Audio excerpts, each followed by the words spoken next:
Siga a sua natureza. Veja o falso como falso, o verdadeiro como verdadeiro. Olhe para o seu coração. Siga a sua natureza. Buda. Essa é uma das mais belas declarações. Olhe para o seu coração. Siga a sua natureza. Buda não está dizendo siga as escrituras. Ele não está dizendo siga-me. Ele não está dizendo siga certas regras de conduta. Ele não está ensinando você qualquer moralidade. Ele não está tentando criar um certo caráter em você, porque todo caráter é uma bela cela de uma prisão. Ele não está dando a você um certo caminho para viver. Ao invés disso, ele está lhe dando coragem para seguir a sua própria natureza. Ele quer que você seja corajoso bastante para ouvir o seu próprio coração e seguir, de acordo com ele. Siga a sua natureza, quer dizer, flua com você mesmo. Você é a escritura. E escondido lá no fundo de você, ainda está uma pequena voz. Se você se tornar silencioso, você será guiado por ela. O mestre tem apenas que tornar você consciente do seu mestre interior. Aí a sua função estará completa. Aí ele poderá deixar você consigo mesmo. Ele poderá mandar você de volta para você mesmo. A proposta de um mestre não é escravizar um discípulo. A proposta de um mestre é libertá-lo. É lhe dar total liberdade. E essa é a única possibilidade de se atingir a liberdade total. Siga a sua natureza. Por natureza, Buda quer dizer Dhamma. Assim como é a natureza da água fluir para baixo e a natureza do fogo se expandir para o alto, assim existe uma certa natureza escondida dentro de você. Se todos os condicionamentos que foram impostos a você pela sociedade forem removidos, de repente você irá descobrir a sua natureza.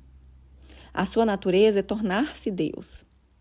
Essa é a lei eterna e inesgotável. Sua natureza é tornar-se Deus. O homem é um Deus em potencial. O significado do homem é tornar-se Deus. Menos do que isso não irá satisfazer você. Menos do que isso não terá utilidade. Você pode ter todo o dinheiro do mundo, todo o poder, todo o prestígio possível, e ainda assim você permanecerá vazio. A não ser que a sua natureza divina floresça, abra os botões, a não ser que você se torne um lótus, 1000 pétalas de lótus, a não ser que a sua divindade seja revelada a você, você nunca estará satisfeito. Ao homem religioso comum é dito para que permaneça satisfeito e contente, em qualquer que seja a situação. Os chamados santos religiosos seguem ensinando as pessoas, fique satisfeito. A satisfação é um dos seus ensinamentos fundamentais. Esse não é o caminho dos verdadeiros mestres. O mestre verdadeiro cria o descontentamento em você, um tal descontentamento que nada nesse mundo poderá satisfazê-lo. Ele cria um tal anseio em você que, a não ser que você alcance o máximo, você irá permanecer sem fogo, sem chama. Ele cria dor em seu coração, ele cria angústia, porque a vida está escorregando a todo momento, e a cada momento que se foi para sempre. Você ainda não alcançou Deus e mais um dia se passou. Ele cria um tal anseio profundo em você, uma tal dor em seu coração. Ele cria lágrima em seus olhos, porque somente através desse divino descontentamento você irá se mover, você dará o salto quântico, o salto maior em direção ao desconhecido. Somente através desse divino descontentamento é que você reunirá todas as suas energias e se arriscará, indo até a aventura maior que é descobrir quem você é. Siga a sua própria natureza. A sua natureza é a consciência. Mas os padres disseram a você, siga certas regras de conduta, os 10 mandamentos, siga certos princípios, não a sua natureza. Os padres têm muito medo da sua natureza, porque se você seguir a sua natureza, você irá sair do seu controle, você não será mais um escravo. Você não irá mais às igrejas, aos templos e aos mosteiros. E você não irá mais ouvir seus estúpidos padres políticos, os chamados líderes. Eu digo que eles são os chamados líderes, porque o que na verdade está acontecendo é que as pessoas cegas estão guiando as pessoas cegas.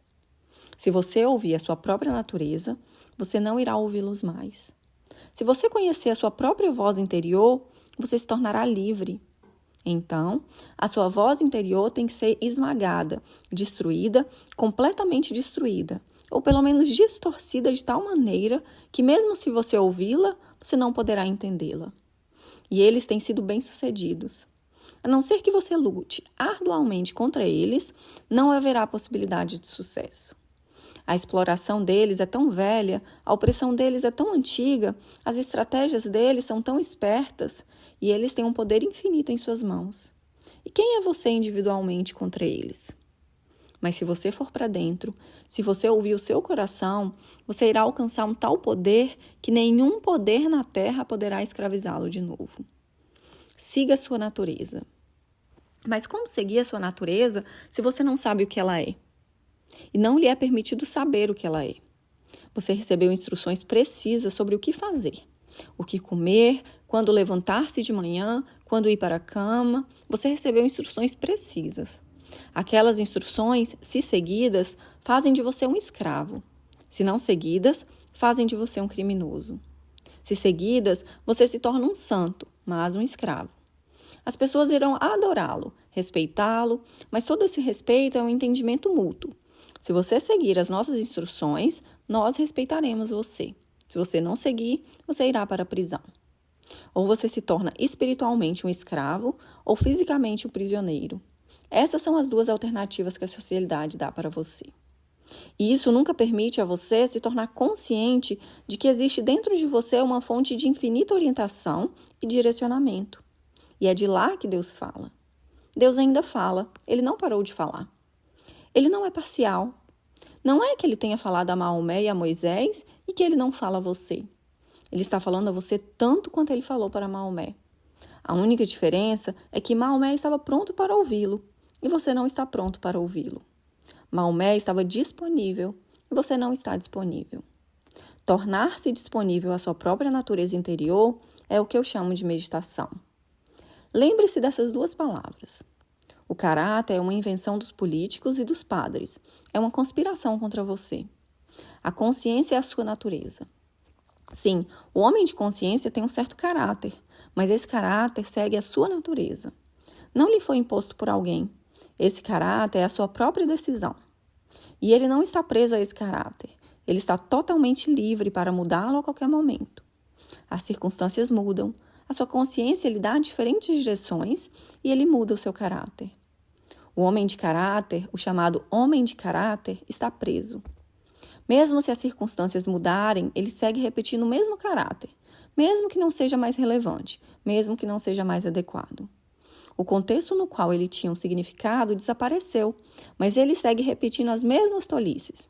Ele é como um papagaio. Ele é uma máquina, ele não responde, ele simplesmente reage. Um homem de consciência responde, e suas respostas são espontâneas. Ele é como um espelho. Ele reflete tudo aquilo que se confronta com ele.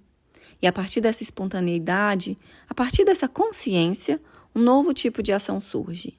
Essa ação nunca cria qualquer escravidão, qualquer karma. Essa ação liberta você.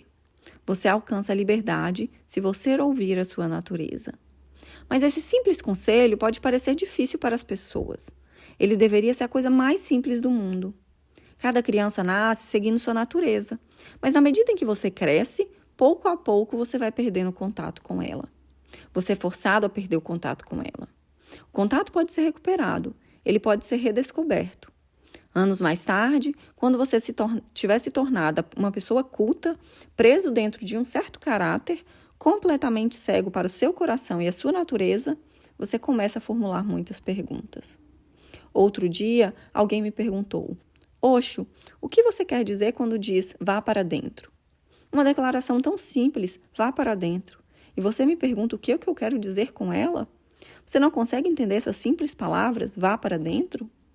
Eu sei que você conhece as palavras, mas ir para dentro tornou-se muito difícil, porque você só aprendeu como ir para fora. Você só pode ir para fora. Você só sabe como ir se for para fora. A sua consciência está voltada para os outros. Ela esqueceu o caminho para ela mesma. Você segue batendo na porta dos outros e sempre que é dito a você, vá para casa, você diz, Osho, o que você quer dizer com ir para casa? Você só conhece a casa dos outros. Você não conhece o seu próprio lar. Você está carregando esse lar dentro de você. Você foi forçado a ser extrovertido. Você tem que aprender de novo o caminho para ir para dentro. Soren disse, religião significa ir para dentro. ir para a sua própria interioridade. Mas as simples palavras ir para dentro tornaram-se tão difíceis de entender. A mente conhece apenas como ir para fora, e nela não é qualquer marcha de ré. Eu estou ensinando a você aqui que a marcha ré está aí, embutida. Você apenas se esqueceu dela. Você sabe como ir para fora. Ninguém pergunta o que você quer dizer quando diz vá para fora. Mas todo mundo quer perguntar o que você quer dizer quando diz vá para dentro. Simples palavras. Pensar é ir para fora e não pensar é ir para dentro. Pense e você já começou a se mover para fora de si mesmo. O pensamento é a maneira de levar você para longe. O pensamento é um projeto, não pensamento, e de repente você está dentro.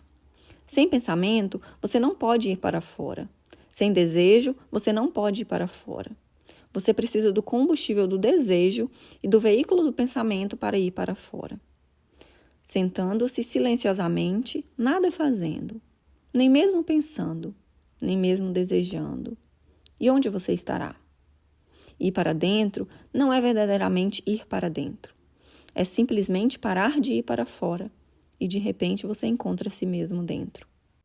Você não precisa ir para dentro, porque se você for, você irá sempre para fora. Ir significa ir para fora. Pare de ir. Pare de ir a qualquer lugar. Você consegue sentar-se silenciosamente sem ir a qualquer lugar? Sim, fisicamente, você pode sentar-se. Isso não é muito difícil. Você pode aprender uma postura de yoga e você pode fazer do seu corpo quase uma estátua. Mas o problema é, o que você está fazendo do lado de dentro? Desejos, pensamentos, memórias, imaginação, todos os tipos de projetos? Pare com eles também. Mas como parar com eles? Simplesmente torne-se indiferente a eles, despreocupado. Mesmo que eles estejam aí, não dê atenção a eles. Mesmo que eles estejam aí, não lhe dê qualquer importância. Mesmo que eles estejam aí, deixe-os estar. Sente-se silenciosamente do lado de dentro, observando. Lembre-se dessa palavra, observando, testemunhando, simplesmente estando alerta. E na medida em que esse observar cresce, se torna mais profundo, a mesma energia que estava se tornando desejos, pensamentos, memórias e imaginação, essa mesma energia é absorvida em nova profundidade. A mesma energia é usada por esse aprofundamento interno. E você saberá o que eu quero dizer quando digo vá para dentro. Não comece a procurar nos dicionários ou na enciclopédia britânica. Não é uma questão de palavras. Palavras são simples para compreender. Quando eu digo vá para dentro, é isso exatamente que eu quero dizer, vá para dentro. Não comece a perguntar sobre as palavras. Escute a mensagem oculta, senão você irá perder o trem. O que eu quero dizer com perder o trem? Se você se tornar muito interessado em palavras, o que quer dizer com ir para dentro? O que quer dizer isso? Verbalmente, linguisticamente, você vai perder o trem. Não desperdice tempo com palavras. E essa é particularmente uma nova espécie de doença que tem atingido os intelectuais do mundo. Pelo menos por 50 anos, o mundo filosófico tem se tornado muitíssimo interessado em palavras e análises linguísticas. Eles não perguntam mais o que é Deus. Eles não perguntam mais se Deus existe ou não. Os filósofos contemporâneos perguntam: o que quer dizer quando você usa a palavra Deus? A questão não é se Deus existe ou não. A questão não é o que Deus é. A questão não é como se alcança Deus. Agora a questão tomou uma nova direção. O que você quer dizer quando usa a palavra Deus? O que você quer dizer quando usa a palavra rosa? Essa questão é mais fácil. Você pode pegar um filósofo, forçá-lo a ir até o jardim e mostrar a ele a rosa. Isso que eu quero dizer quando eu uso a palavra rosa. Mas isso não pode ser feito com a palavra Deus. Isso não pode ser feito com a palavra meditação. Isso não pode ser feito com as palavras vá para dentro. Esses são fenômenos sutis. Não se torne um interessado em linguística. Eu não estou aqui para ensinar análise linguística a você. Toda a minha abordagem é existencial. Se você realmente quer saber o que significa ir para dentro, então vá para dentro. E o caminho é: observe os seus pensamentos e não se identifique com eles. Simplesmente permaneça um observador, completamente indiferente, nem contra, nem a favor. Não julgue, porque qualquer julgamento traz identificação. Não diga, esses pensamentos são errados. E não diga, esses pensamentos são bons. Não faça comentários sobre os pensamentos. Deixe que eles passem como se eles fossem apenas a passagem do tráfego e você está de pé, ali do lado da rodovia, despreocupado, olhando o tráfego. Não interessa o que está passando, um ônibus, um caminhão ou uma bicicleta. Se você puder observar o processo de pensamentos da sua mente com tal despreocupação, com tal desapego, não estará longe o dia em que todo o tráfego desaparece. Porque o tráfego somente pode existir se você seguir dando energia para ele. Se você parar de dar energia para ele, isso é o observar, parar de dar energia para isso. Parar a energia que se move dentro do tráfego. É a sua energia que faz aqueles pensamentos se moverem. Quando a sua energia não está os alimentando, eles começam a cair. Eles não conseguem se manter de pé por si mesmo. E quando a rodovia da mente estiver completamente vazia, você está dentro. Isso é o que eu quero dizer quando eu digo vá para dentro. E isso é o que Buda quer dizer quando ele diz siga a sua natureza.